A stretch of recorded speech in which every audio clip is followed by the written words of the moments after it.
আজকের এই ভূমি মেলার মধ্য দিয়ে সারা বাংলাদেশের ভূমি সংস্কারে এটা বিরাট এক সাফল্য এগিয়ে, এবং দেশের জনগণ অনেক ভূমি নিয়ে যে কেলেঙ্কারি সেটা থেকে পরিত্রাণ পাবে, জনগণ অনেক উপকৃত হবে।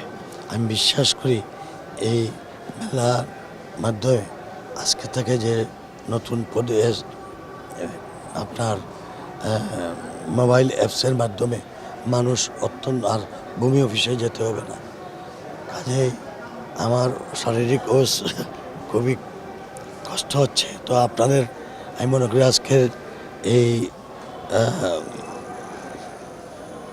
যে মেলা উদ্বোধন করলেন মাননীয় প্রধানমন্ত্রী, তার নির্বাচনী ইশতেহার অনুযায়ী তিনি আরেকটি ইশতেহার আরেকটা ধাপ আজকে আর শুরু করলেন।